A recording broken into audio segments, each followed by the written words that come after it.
যদি আপনি এর চেয়ে বেশি টাকা দিয়ে যান ৪ লাখ, ৫ লাখ, ৬ লাখ টাকা দিয়ে যান ভাই, তাহলে কিন্তু আপনার সেই টাকা তুলতে কিন্তু ২ টি বছর চলে যাবে আপনার জীবন থেকে। তো আপনার ২ টি বছর জীবন থেকে চলে যাওয়া মানে এই আধুনিক যুগে অনেক কিছু ভাই। তো আমাদের বাংলাদেশীদের আ সম আমার বেলায়ও সবার বেলায়ই কিন্তু আমরা যে টাকা দিয়ে যাই, সেই টাকা কিন্তু আমরা আ তুলতে পারি না। সেই টাকা কিন্তু তুলতে আমরা আমাদের ২ টি বছর লেগে যায়। তাই আমি রিকোয়েস্ট করব আমাদের বাংলাদেশী সমস্ত প্রবাসী ভাইদেরকে যারা আ নতুন যারা আরব মালয়েশিয়ায় যেতে ইচ্ছুক, ভাই আপনারা ৫ লাখ ৬ লাখ টাকা হলে কেউ যাবেন না ভাই।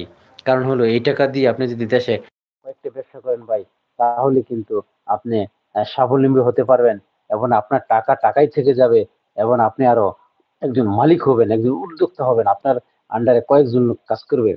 আর আপনি যদি ৬ লক্ষ টাকা খরচ করে ভাই মালয়েশিয়া যান, ৫ লক্ষ টাকা খরচ করে যান, তাহলে সেই টাকা তুলতে কিন্তু ভাই আপনার